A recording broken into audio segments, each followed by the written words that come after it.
It is now Veterans with Benefits with your hosts, Anthony and Corinna. Half a day. Welcome back. You can find us Monday night, 6 p.m. on The Point. You can call in to 681-888-TALK. So, of course, we want to thank our sponsors, Ambrose Inc., American Legion, Guam Eco Surfaces, Hebzibah Clinic, 11Z's, which is right behind the studio. They offer a military discount, 11%. And then also Noka Oi. So we want to talk about the events. Oh, Anthony, do you want to say hi? Oh, and I'm Anthony Tyron. Hello. And I know everyone's excited and waiting to listen to our guest, but let's go over the week's events and then we will introduce him. Yes. So we had, last week, Monday, we had the joint oversight hearing with Senator Sir Nicholas and the Vice Speaker, Tina Munoz-Barnes. And I did speak to her today for an update. So she will let us know when the next oversight hearing will be, or the extension for those that couldn't make it for their testimony. Very good. And then we also wrapped up Boot Camp 27. It was really crowded there. We had over 75 participants, and they really liked the location, so we're going to do that again, hopefully. We'll get with the mayor and vice mayor of Tamuning. Yes, it was really good. And then Boot Camp 28 is in Agate, the Agate Community Center, April 24, 25, 26. And then we also had the GSAT Expo on Saturday at the mall. We had a lot of veterans show up. And then reminder, no bags at the commissary as of March 15. And then Veteran Transportation Service, you can call them at 671-475-5833. That's the veteran shuttle. They'll pick you up from your home and take you to your veteran appointments. Is that up today, or was they getting told? Is that the same one? Yes, but hopefully they have more than one shuttle. Yeah, so yeah, that shuttle went down. We're not sure. Well, hopefully we could get Dr. McDermott to call in or let us know what's going on. I mean, it's been less than 2 months it's been running, I believe. Yeah. So, I mean, maybe it's the bad weather out here. Or maybe someone can call and let us know what's going on if they call the number. Maybe they just need a new battery. Maybe. All right. But hopefully there's more than one shuttle. I thought Dr. McDermott said there was 2 shuttles. Hopefully. I'm not sure. Well, one down is one too many down. Yes, so yes, we got to keep them up. Yes. And then thank you to everyone that showed up at our HMI Biology fundraiser on Saturday. Oh, yes. Did I forget anything? We're so busy. I don't know. Oh, gosh. I even forgot that today was Monday, right? Oh, man. You can introduce him. Who? No, you. Oh, me? Yes. Introduce him? Okay. You always do. I always do? Yeah. Okay. Well, I like the guests to introduce themselves. Yes, so we'll let them introduce them. Okay. So we have somebody really special today. Y'all should know who they are, but you probably have a lot of questions about them. Yes. So without further ado, we'll allow him to introduce himself. Hi, yes. My name is Captain Gordon. I'm a part of the Space Force. Thank you for having me. Thank you for coming. We really wanted to hear, and I'm sure everybody else out there wants to hear. Oh, no. What? I almost forgot. Oh. Veteran of the Week. Sorry. Why I'm sorry. would you do this to us? Because I normally write it down and I forgot. Okay. I forgot it's a Monday. I forgot. Okay, go ahead. So Veteran of the Week is Eugene Anthony Asuncion. He was born and raised in Guam. He's currently residing in Ladi Plantation, Mangilao. He graduated from Guam Community College in 1985 in the ROTC He was with the ROTC program and automotive course, and he was delayed entry for the U.S. Army. He entered in the Army in 1985 and attended basic training at Fort Dix, New Jersey, and AIT 52 Delta at Fort Belvoir, Virginia. He was granted 15 days leave prior to reporting to Fort Bliss, and he returned to Guam in December 1985, and he married his high school sweetheart. Aww. Oh, that's nice. That's Yeah. nice. So he reported for duty at the third shop assigned to 513th Maintenance Troop, 3rd Armored Cavalry Regiment, Fort Bliss, Texas. He was honorably discharged from active duty in 1988 with the reduction of group strength. He was employed by Continental from 1989 to November 2007 as a ground support equipment technician. And then he became GSE manager from November 2007 until the merger with United Airlines through October 2022, when he retired with 33 years of service from Continental United. He has 3 sons, and he's a grandfather of 7. Wow. Ooh, yeah. Busy. And yes, and then 2003 to present, he's a 3rd degree Knight of the Knights of Columbus from Santa Teresita Council number 13373, and 4th degree Sir Knight with Padre Palomo Assembly number 2419. He currently volunteers, thank you, Eugene, with HMI, and he has attended boot camp number 27, 26, 27, and I'm pretty sure he's going to attend boot camp number 28. So thank you for your service, Eugene. Yeah, thank you. Yes. Okay, now we can continue with Are the you Space sure? Force Commander. Are Yes. you sure? You know, I think so. you're interrupting our airtime here, and that's okay. space. Space. Okay. No, that's All right. awesome. So go Yes. ahead. Let's get back to your introduction of yourself, what you do, and educate everybody about what's going on. Right, yeah. Again, as I was saying, thank you for having me. So a little bit about myself. My name is Nick Gordon, Captain type here. And so you want to know about my career? Yes, All go right, ahead. let's start there. I started my career off as an avionics technician on the CV-22 Osprey, turning wrenches on the flight line. That was fun. Did that for a while. Transitioned over to flight test over in Florida, Herbert Field, which is at the time where I commissioned. Yeah, so I commissioned 2018. I landed in Colorado Springs. As you know, it's the headquarters of space as of right now. Is that NORAD? NORAD's there. Oh, okay, but it's not part of NORAD? So Colorado Springs is Pete Field? so you have Schriever, which Yes. is the ops Is ops that center. Falcon? Is that a Falcon Air It Base? used to be called Falcon. That's correct. Oh, man, now I'm dating myself. All right. Yes. And then there's Peterson. Yes. And then Peterson is where you have all of your management, if you will, Okay. of the Space Forces there. But and you then were at where? I was at Peterson. You were at Peterson. Okay. Yes, yes. So I was an acquisition guy, so acquisition officer, and I landed in the GPS program office. Okay. And so that was my first taste of space, but I wasn't a Space Force guy yet. Oh. In 2019, so a short year after I got there, is when President Trump said we need a Space Force, and I gladly raised my right hand and joined. I was so excited. I wanted to be a part of history. Yes. So no, it was great, and from there I'm full space. Okay. I transitioned over to special programs, also in Colorado Springs, and then I had the joy of having my command time here in Guam as the detachment command, Detachment 2 of the Guam Tracking Station. So yes, that's me in a nutshell. Okay. Maybe he can answer the questions, Oh, mission, the biggest misconception, what you actually do as opposed to what people think you do. All right. Everybody thinks I talk to aliens. Yes. Yes. Yes, no, We I do don't. I not. don't personally talk to aliens. There might be.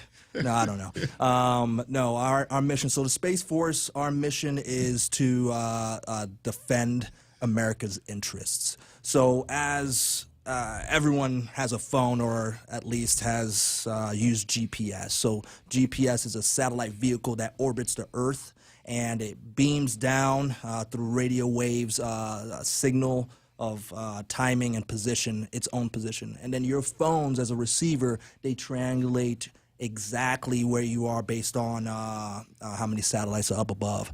So as the Space Force, we want to make sure that we have our space assets protected, and then we make sure that missions go on without a hitch. Okay, wow, Yes. that's pretty cool, right? And how do folks find you up at Anderson? Are you like hidden like in the middle of the base underneath, like 3-4 stories down? That'd You be need cool. a extra password? No, okay. Whoa, no. Actually, I'm on Northwest Field.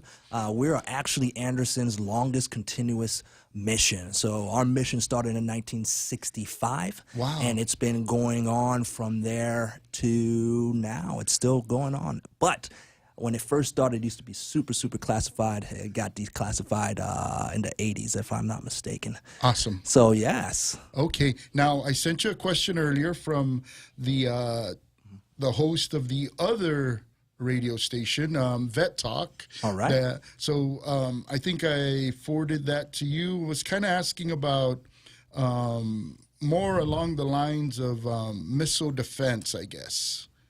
Yeah, go ahead. Ask the question.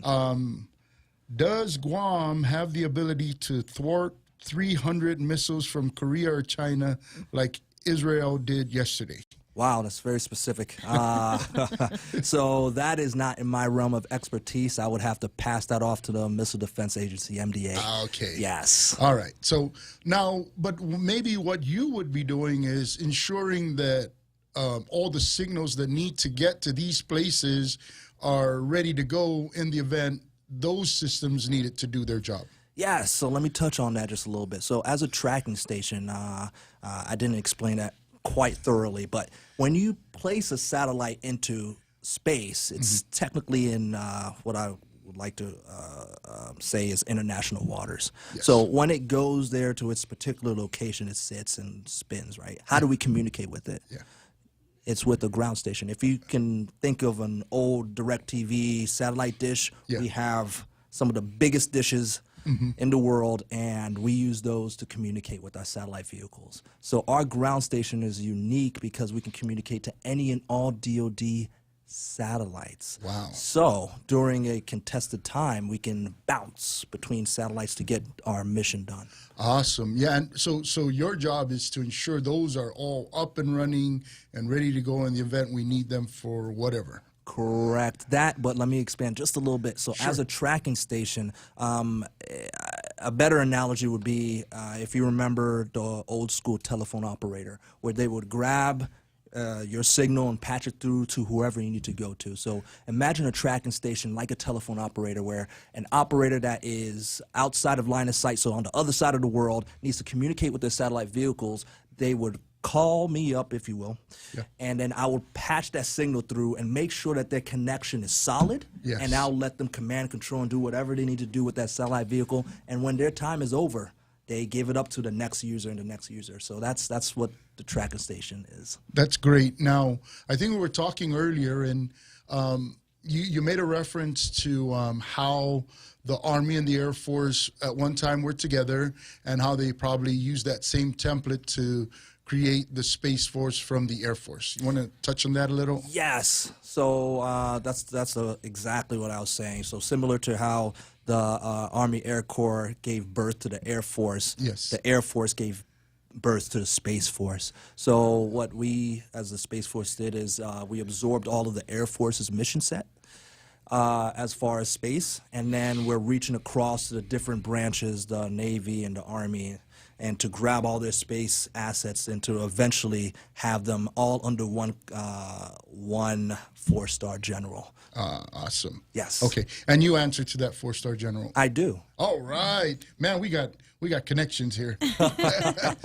And you did offer us to, when we first met you, was to get a tour of your facility. Yes. But then you went TDY and you came back, and thank you for joining us on the show. Yes. I know we saw, because I was looking for your bio to share it with all the veterans, and we came across the article that you did a presentation on Anderson with the school with the I'm not sure. Was it with the Dodea? Was it Dodea? Actually, it was a local school. Local school. Yes. The elementary school escapes me, but it had Perez in the name of it. It's in DL Perez. Oh, they're in Gigo. Yes, okay. yes. So can you share some of the questions the kids asked you? Oh, man. So kids are fascinating. I love the questions. One of which that sticks out was if you go into space and you eat a space rock, will you be able to breathe in space? And so that was a kick. I love those type of opportunities to really tell the kids. And but there are some bright kids. They asked that was just one question, but they asked very poignant questions about like orbital mechanics and how things stay floating around the Earth, and like what happens if the moon's gravitational pull pulls it. I'm like, okay, all right. I'm not an engineer, but I can try. So, yes. And I think earlier we also discussed that you you couldn't just start from scratch. So you have some folks that already have some prior service that you brought over to the Space Force, and maybe some of those folks would have to put in some time, but they may be becoming veterans shortly because, you know, they've been in the service prior and then they came over to the Space Force. Are you aware who our oldest Space Force person might be? Or like, are they like, was there a requirement of having 5 or 10 years before they came over? No, there was no requirements. Because of how fast the Space Force stood up, Right. there was almost a vacuum that was created.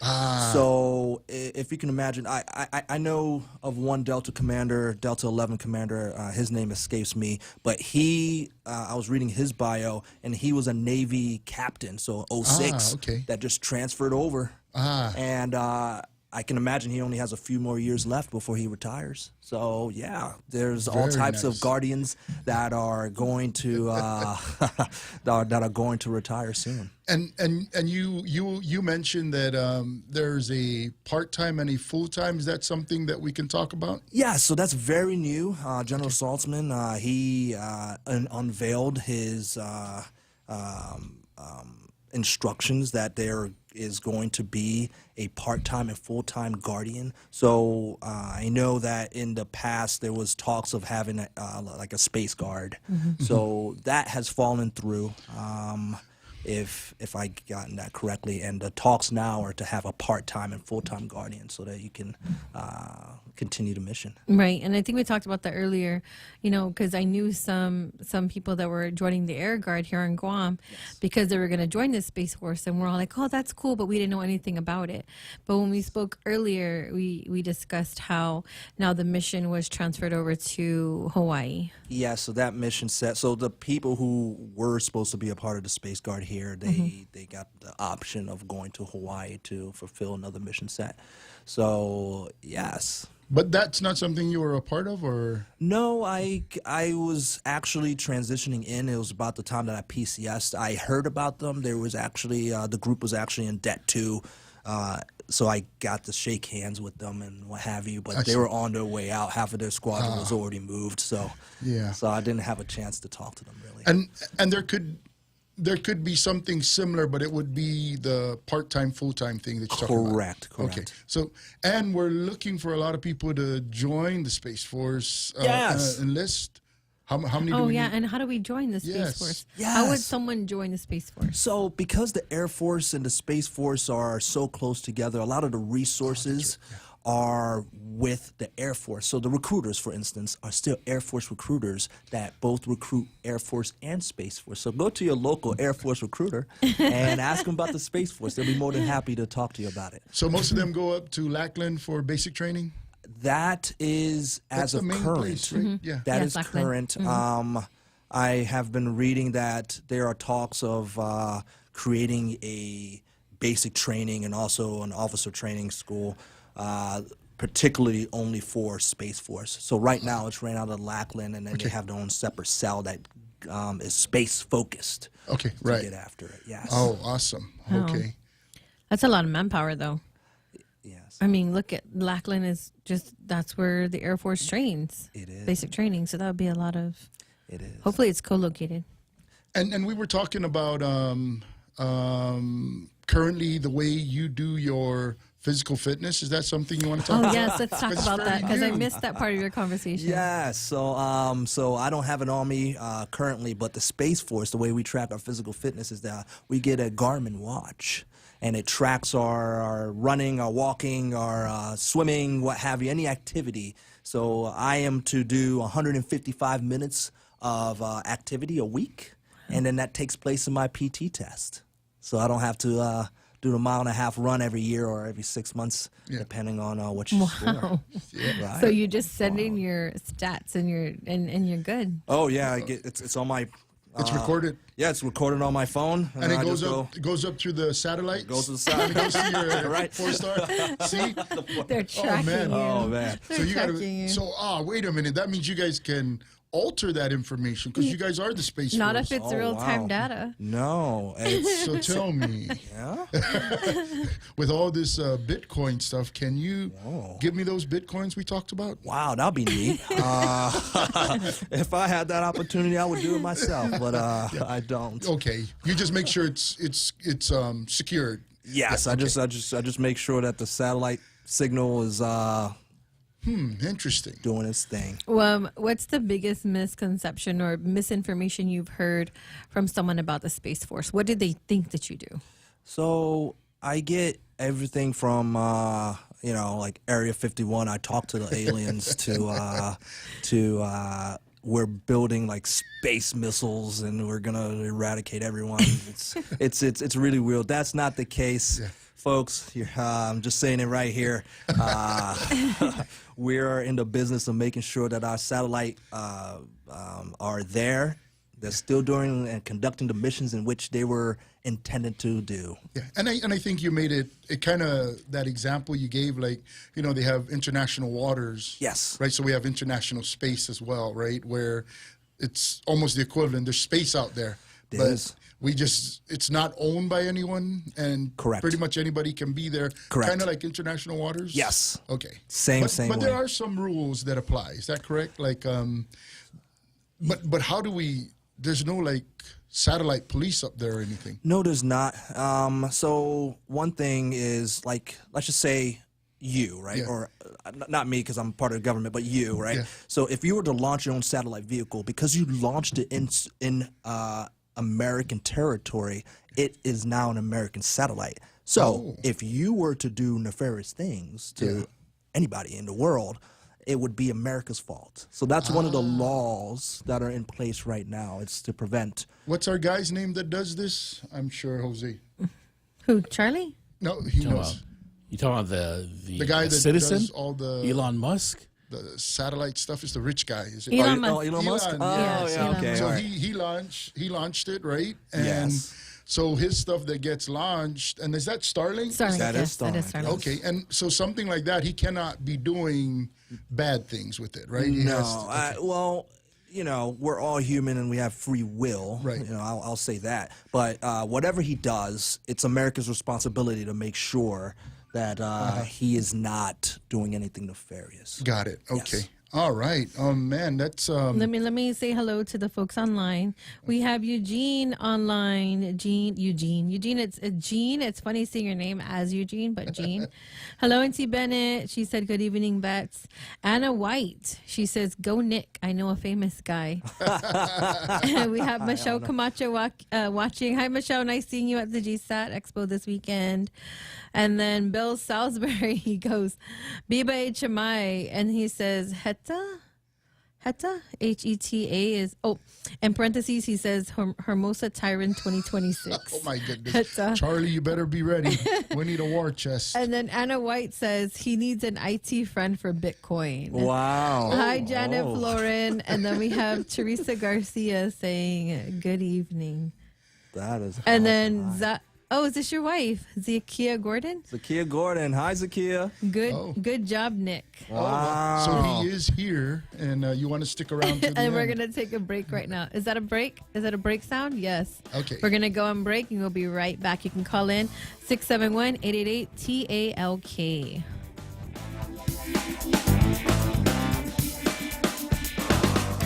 Everyone has a busy schedule these days, and sometimes we forget to schedule our routine dental checkup and cleaning. Don't neglect your dental health. Schedule one today with Dr. Robert Yang and his Smile Team, conveniently located at the East West Business Center on Marine Drive, Upper Tumon. Call us today at 647-8702 or 3. Again, that's 647-8702 or 647-8703. We make smiles happen. Take a pause. Arthritis. If you've got it, you know it's a drag.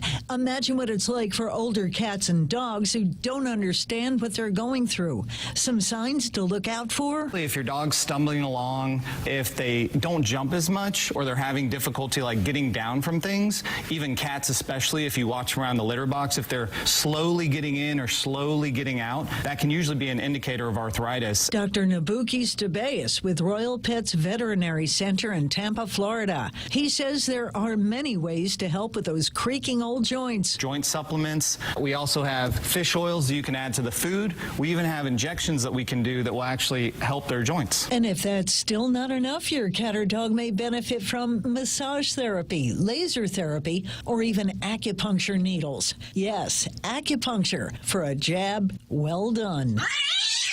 Sorry, kitty. Take a pause. Jill Nato, Fox News. Listen to The Point anytime, anywhere on Odyssey. Odyssey is your new audio home for all the music, news, sports, and podcasts that matter to you. Find your favorite stations like The Point and discover more. Music stations, local and trusted news sources, sports talk and team coverage, plus today's biggest podcasts. Find it all on the Odyssey app. AUDACY.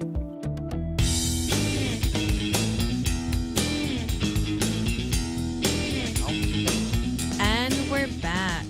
So during the break, we talked about, bringing it, back to veteran side, some conditions that, in your AFSC you might deal with. And what do you think some of those could be or would be? So As a guardian. So As a guardian.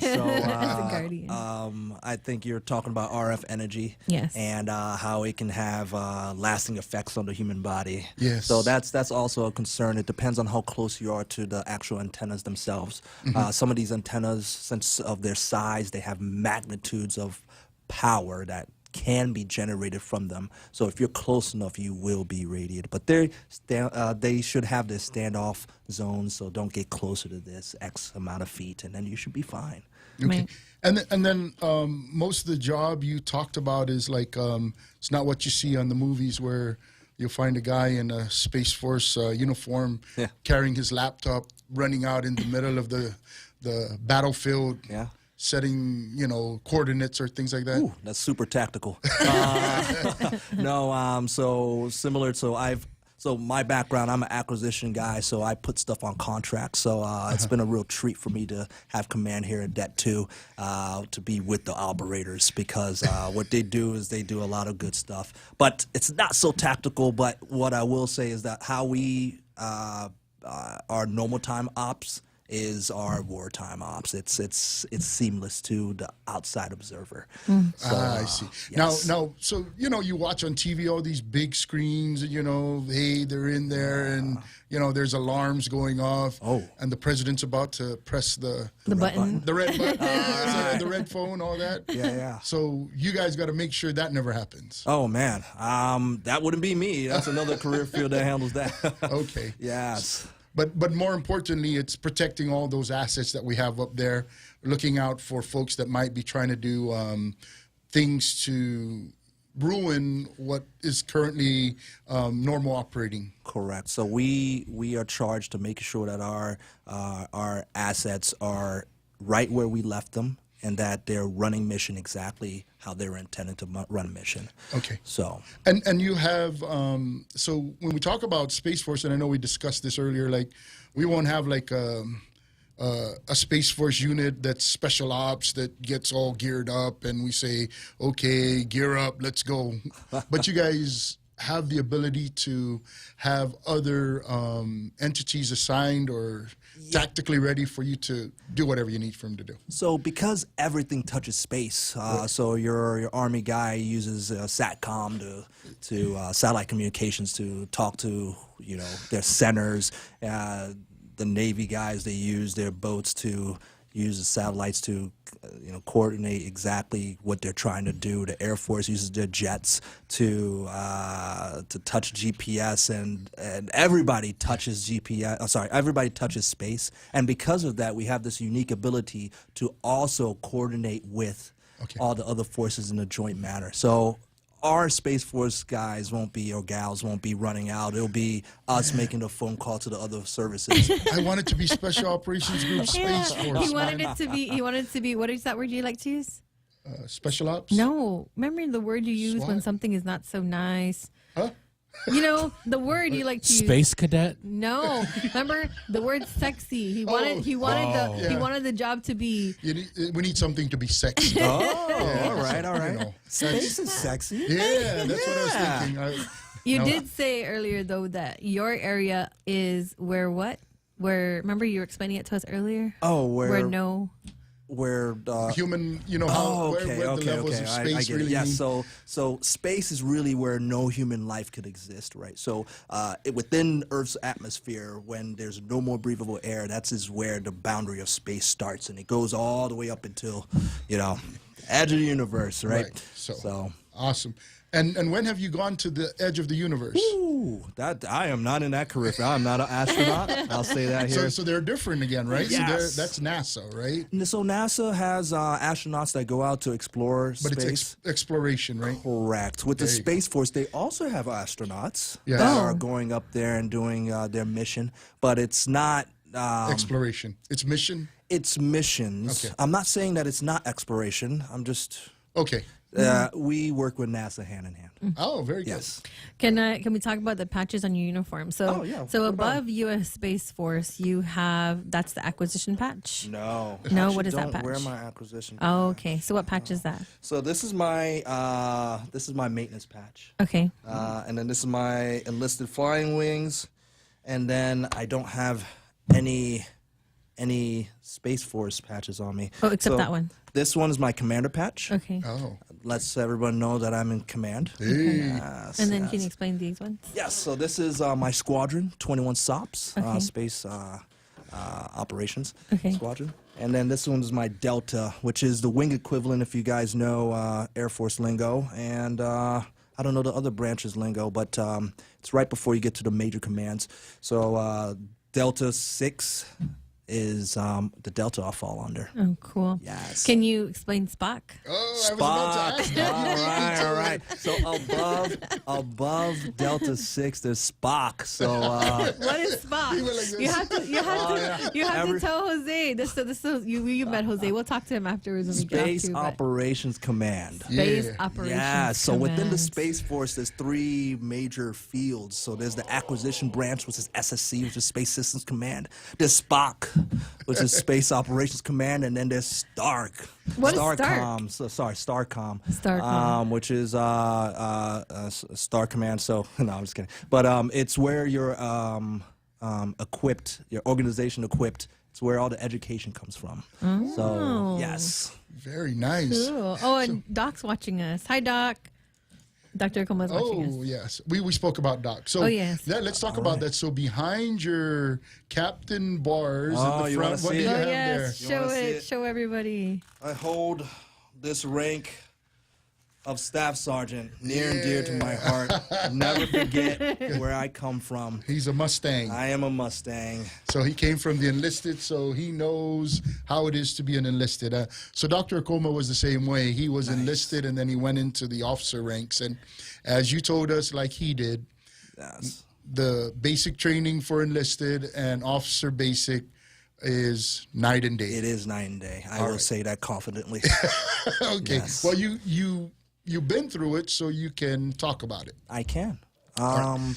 So some of the things we've been trying to work on, as you know, we're talking about veterans, and a lot of our veterans, well, while they're in service, the old school used to be, hey, don't go on sick call, just tough it out. And a lot of times we're not sure whether these guys are actually mission ready, because a lot of times they're folks would tell them, hey, don't say that or don't do that, because if you do, you won't get deployed. Or if you do that, they'll kick you out. And at the end of the day, right, if we're masking some of these things because we're under the impression that they're going to kick us out or we won't be able to deploy, and that's what we want to do, we're actually having a real false sense of security and what we're really there for. Because at any moment, if you had to get out and perform your duties or your job, if you're not 100%, then you're not mission ready, is what it's supposed to be. Correct. Yeah. So as a young airman, that actually hits home. So as a young airman, so I've been in for 12 years now. And so when I was coming up, that was exactly right. So my supervisor was like, Don't do that. They would use some colorful language. Don't be, don't be doing that. Don't be a sick call ranger. Yeah, exactly. Suck it up. Exactly. Tough it out. Like it's not that bad. In war it's so much worse. Yes. And so some of those things, especially as a young airman, they hit your heart. Yeah. And again, you don't want to get out. And it's not till later on that you figure out that that's just toxic culture that's talking to you. But it also is what makes our soldiers and our fighting forces as strong as they are. But when they get to a point, there's got to be a balance where, hey, if they're injured really bad, you got to go get them fixed. You have because, at the end of the day, you're limping around. That's not going to do anybody any good, right? So, exactly. So the idea is for you to get seen before you have that collapse moment where your leg just gives out. And so if you're not doing the preventative maintenance, it's kind of like our equipment, right? Yes. So if you're not doing preventative maintenance, then eventually it's just going to break hard. Right. And you're out of the fight. And what good are you then? That's right. And keeping us healthy is what they want. That's part of the mission. Because if we're out there doing these missions and we're not healthy, there's a problem, right? Because we may not be able to accomplish that mission. So, yes. But that's good. So for veterans out there and you, because you're leadership, when you start getting those young guardians that are part-time or full-time, yes, let's face it, right? There's always going to be somebody trying to take advantage, and they ruin it for everybody, right? They come in and they're a slacker and they're just trying to make systems tougher for everyone, and that's where it becomes, hey, we don't want that, you know what I mean? And that's where maybe not you as the commander would pass that information down to like your senior NCOs to say, hey, take care of that. Correct. So some of the techniques that I was talking with a senior enlisted member is that they just keep tabs of not keep tabs, but really care about your person. Right. So if they're going into sick call 3 times a week, what's going on? If they're going, every year they're going in one time, then that there's nothing, that they're not trying to abuse the system there. And then that's interesting because when I was a supervisor in the Army, right, I had to go to check my guy's house, right? I'm like, dude, I'm not this guy's parent, right? But that was my job to ensure that his living place was conducive and that his family is being taken care of. So for me, I kind of, at that point, right, I was still a young soldier back then, and I was taking care of going to somebody's house who was older than me, right? But he was under my supervision. Yes. And I just had to see how he was living, and it's kind of like invasion of privacy to some extent. But as a supervisor, it's just to pay a visit and make sure they're doing okay, and only to find out that there were some things that might have been going on, that underlining issues. Yes, that would have said, hey, if I never went to make the visit, I wouldn't have known that they might have been neglecting some things at home. But at the end of the day, just provide a little advice. Hey, maybe you got to clean that up a little or something. Yeah, I mean, we're all human. Like we're when I first came in, mental health wasn't as big as it is now, and so in this new paradigm shift, it's up to you as leaders, or even if you're not a leader, it's up to you to make sure that your buddy is there, right, and good to go. And then especially with the type of work that we do, a lot of folks think that when you sit around and you're doing computer work that there's no stress. The stress levels are even higher. I mean, we discussed how it was with like the folks over at the FAA, right? The air traffic controllers, right? We think they're just sitting around, but they're directing planes coming in. Imagine how many planes coming in and out of, for example, LAX, right? And probably a very busy airport. They're constantly going. So sitting down doing something like that is probably not, everyone would think it's not that good. And we're going to go on a break. We'll be right back. You can call in if you want to talk to the Space Force Commander, Captain Nick Gordon, 671-888-TALK. We'll be right back. Okay, so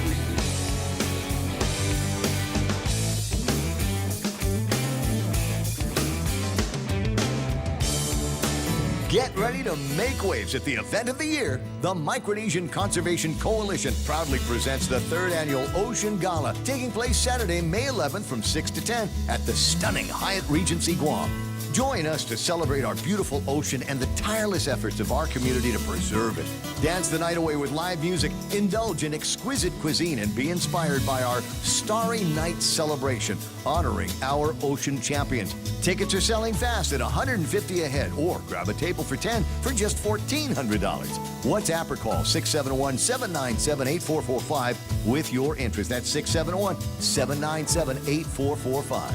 Special thanks to our generous sponsors, including Environmental Chemical Corporation, Bank of Guam, Future Smiles Orthodontics, Unitech Environmental Guam, Phoenix Jet, and Landscape Management Systems. Don't miss out. In the words of Vincent van Gogh, great things are done by a series of small things brought together.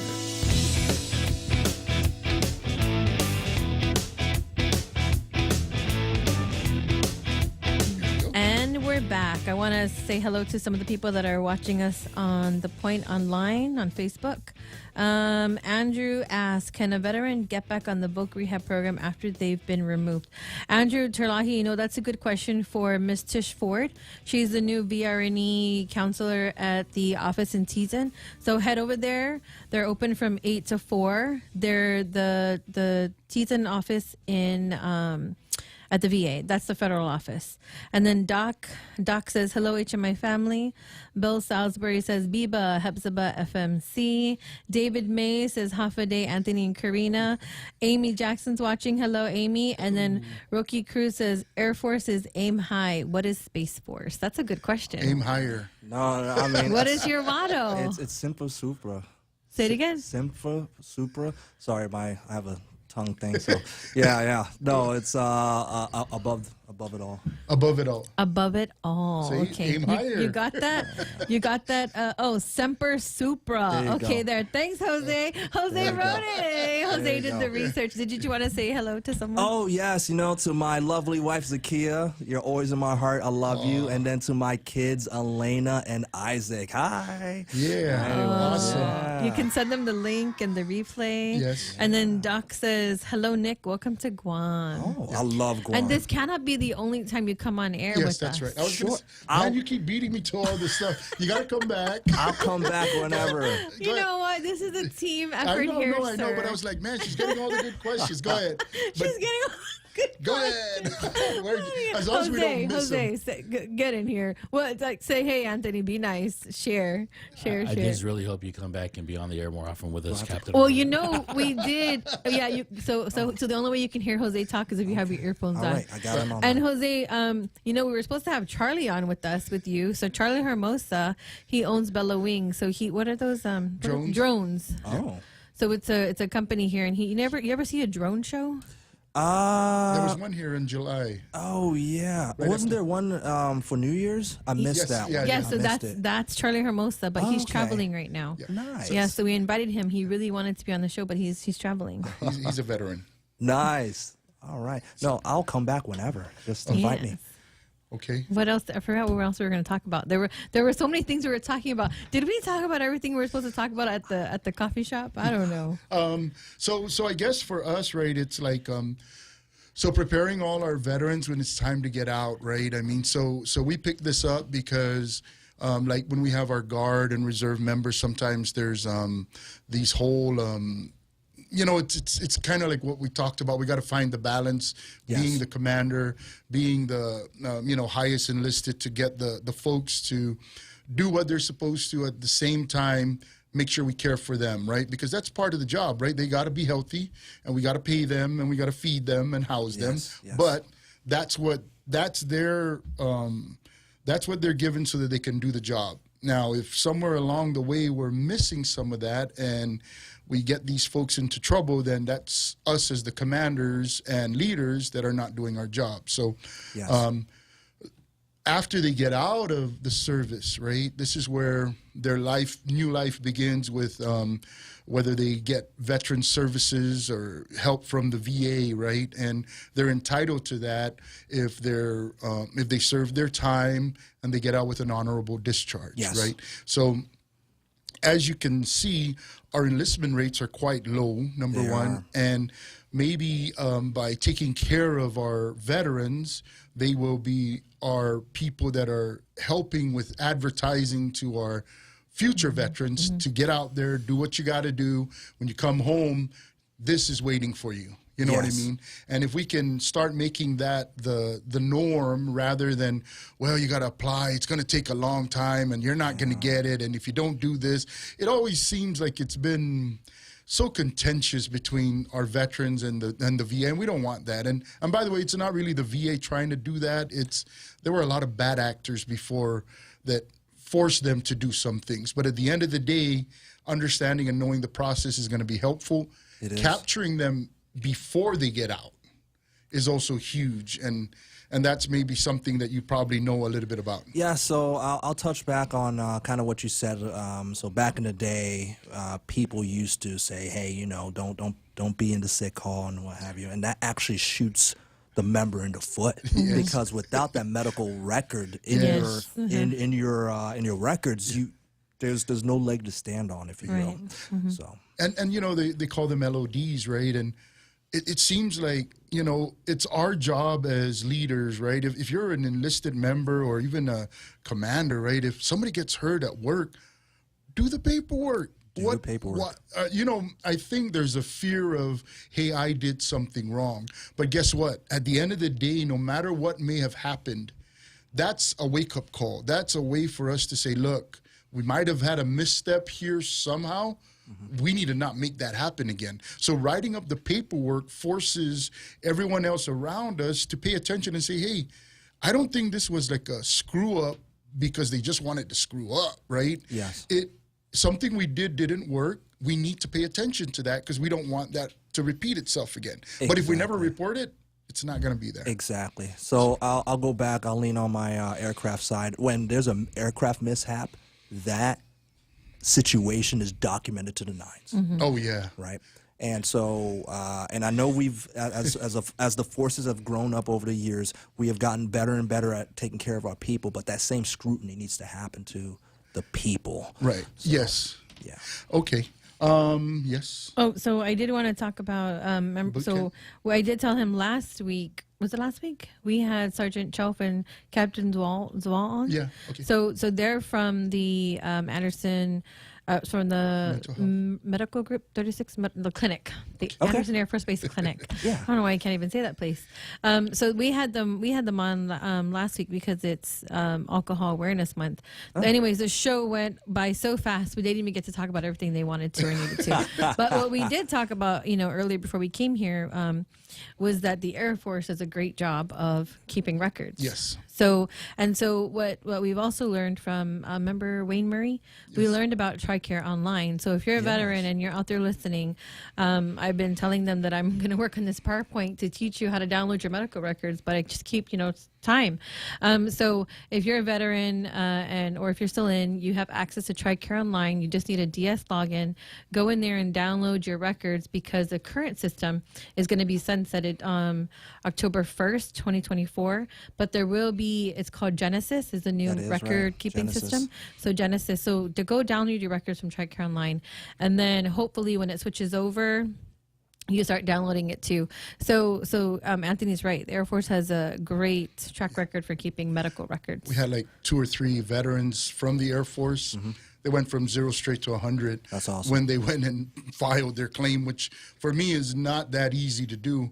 And then on the other hand, we have like a Marine Corps 5 combat tours, at 60%, and took a while for him to get to his 100. But at the end of the day, a lot of it is knowledge, a lot of it is record keeping, and like the Marine Corps is one of the worst when it comes to that. When I say that, it's a testament to how tough they are and what they do. But at the end of the day, like you said, if we're not putting that in a record for them, we're actually doing a huge disservice for them when they get out, because they end up being more broken and have a harder time, and we don't want that. And they'll get their care, but we need to take care of that. So. Exactly. And then let me read some comments from Facebook. Doc says, please invite Nick to chatting with the coach and the boot camp. And then Dr. Miller says, is that okay? Yeah. Dr. Miller, we need to get you on the radio. I know we talked about this. You said you need a week's notice. Yeah. Is this his advance notice? To be ready? Yeah, get ready. So Dr. Miller is a local chiropractor here on the island that I'm not sure. Dr. Miller, do you take TRICARE? You're TRICARE for life? What do you TRICARE? No, I'm just regular TRICARE. Because I know he does he takes the veterans. I'm not sure. I think he does take all insurances. Dr. Miller, if you could just comment what insurance you take. But anyway, so he's online watching us. Do we have time? Well, I think. Oh, go ahead. I was thinking we need to remind everyone when our next boot camp is. So our next boot camp, because Doc said to invite you to boot camp, and it really is good that you attend, because actually this week will be we got invited to Naval Base Guam to do a presentation. So boot camp 28 will be at Agate Community Center. April On 24, 25, 26. and 26. That's a Wednesday to a Friday. Wednesday, Thursday, Friday, 6 p.m. to 9 p.m. That's down in Agate, the Down in village. It's Agate. a little So- bit further south. Yes. So we'll send you a GPS from the Space Force. Yeah. Hopefully we can get a Jetsons. A signal? A good Jetson signal? Okay. We also have our Jamaican Grill. Oh, yes. Jamaican Girl fundraiser going on. So if you get hungry and you need some tickets, come see us. You get a little bit extra when you buy it using the ticket we have, and then it's also to raise funds for our veterans events. Yes. Anything else? Maybe one last time, say hello to your kiddos or... Whatever you want anything to say? Well, thank you for having me here. Yeah, you mentioned Anna, so all my friends out there, thank you for tuning in. Great. I appreciate it. This has been a joyous time. I've had fun during this. Invite me back whenever you want. I'll be here. And if you want to know anything more about space, I'm here. Awesome. If I don't know the answers, I'll get it to you. And we're going to be building the Space Force, correct? So the space mission is ever growing as the technology evolves, so will space. Okay. So awesome. And Eric Redmond says, Nick, buy tickets. I'm not sure what that means. Yeah, we're gonna. I don't know what that So means. Eric Redmond, he's a great guy. He's my site director. Awesome. He handles everything down at Det too. He's an invaluable source. I'm not sure what, but is that an inside joke? No. Probably an inside joke. And we're going to be tapping you guys for all the events coming up. So, get all the folks that you know up there at the Space Force or even in the Air Force to start taking care of what we need to. I think Mr. Redmond is hungry for Jamaican Grill. Oh, That's he what it is. was. And Jose, we're gonna do that one last thing. Nick has one last announcement before we get off the show. Yeah. Okay, so we're ready. So Nick, what's your announcement? My announcement is this is actually Agent N, and I need you to look right here. Where do you want them to look? Right here. Oh, right there. Yeah. Look at it. And what, do you have anything to say about that? What is that? What is the lie? Look at the blinky light. This is the Space Force signing out. That's you hilarious. Thank Okay, we'll see you guys next week. Thank you for coming on with us. Oh, thanks for erasing their minds. Yeah, thank you. All right. Erasing their minds. We'll see you guys next week.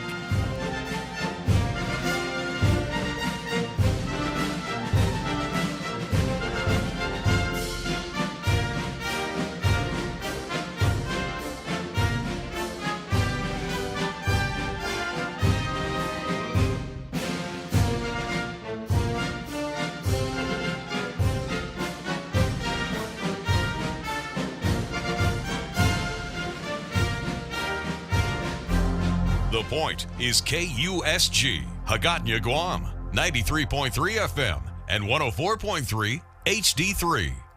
HD3.